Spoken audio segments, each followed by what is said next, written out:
Welcome back, everyone. So in my career, I've worked in the aerospace, the medical, and consumer products, and I mentioned that before.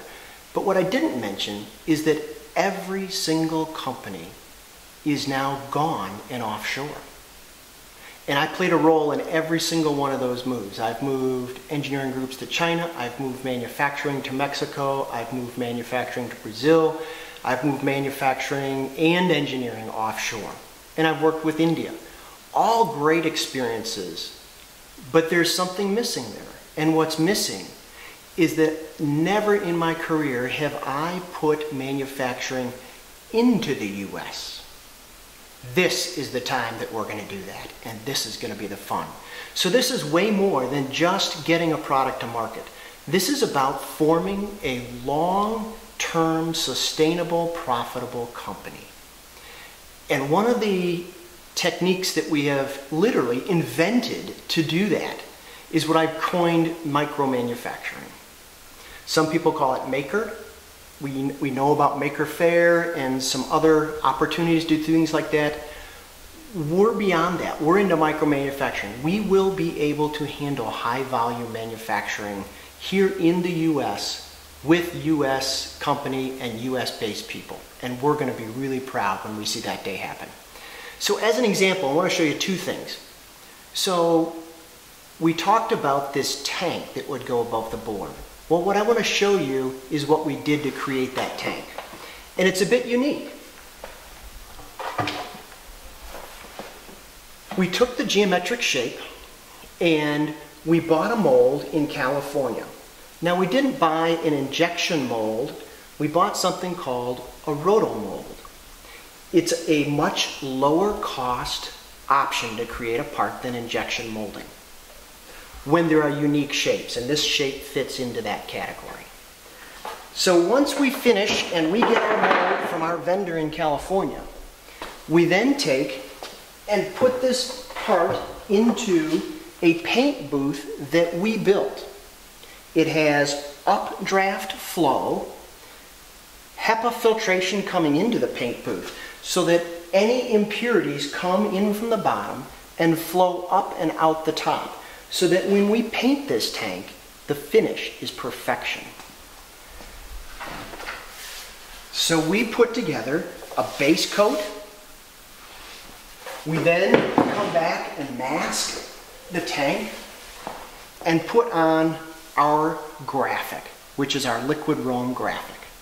To finish it all off, we put a beautiful clear coat over this. And this entire tank is painted with metal flake paint, a difficult material to work with, but that's where we're going to go because only perfection works for us.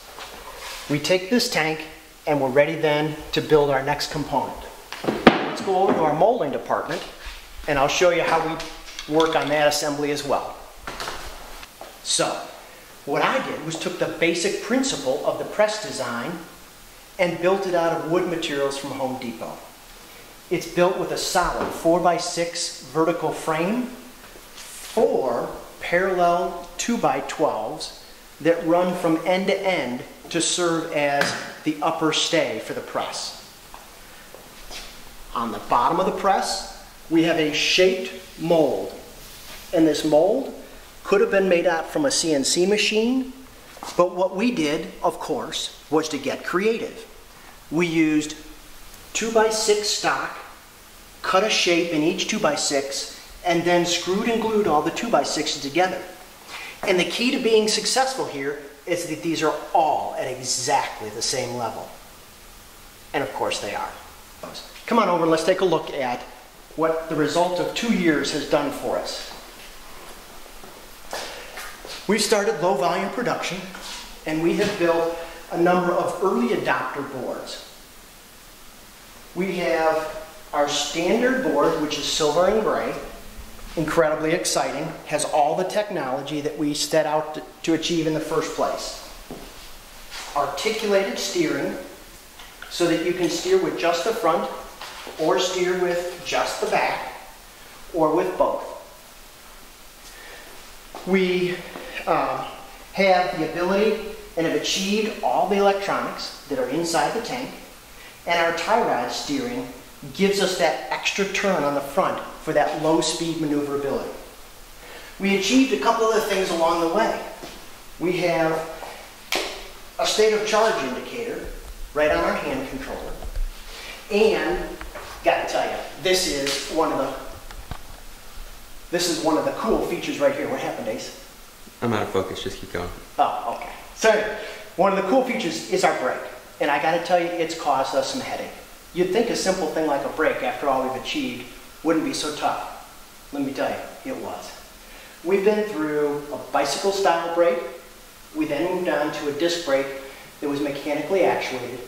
And we've ended up with a hydraulic brake. Our fluid is in here.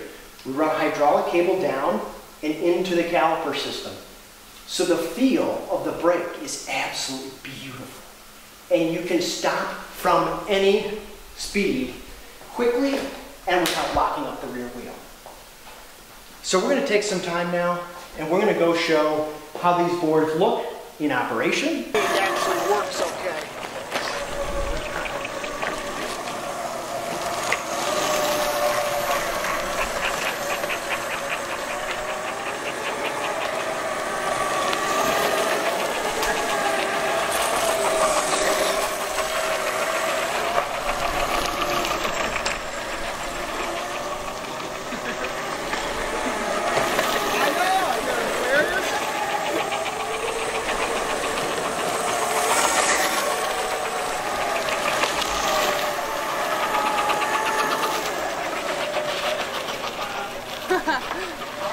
Demonstrate the brake.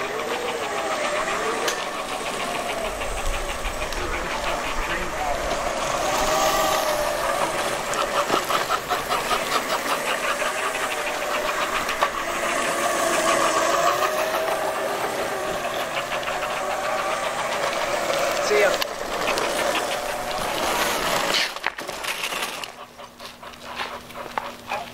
Okay. All right, and cut.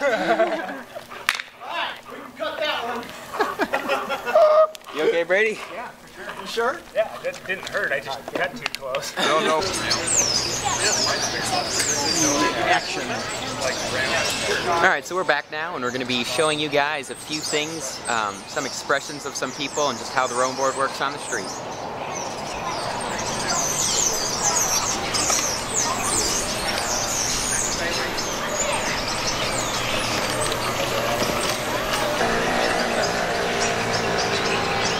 Awesome. Yeah, thank you. What? You should check us out at liquidroam.com. Liquidroam, R-O-A-M. Yep. Go. All right, so let's try that again and see who else likes the roam board.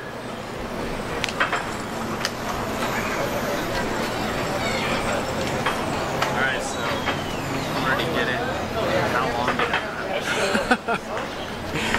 How much did it run him? So tell you what, yeah, we knew we'd get somebody's attention. Yeah. So it's a roam board, Liquidroam's making it, and we are a new startup company in Boise, Idaho, and that thing goes 12 miles. We've got a few prototype boards, they're ready to go. 12 miles per hour? 12-mile range, Oh, it can go for 12 miles. goes 15 miles an hour. Dude, check this out. Dude, isn't this insane? Can I ride this? I'll Sure, you can ride it, what the heck, we don't care. Dude, this is insane. You guys have a card? For real. You can check us out on the web, liquidroam.com.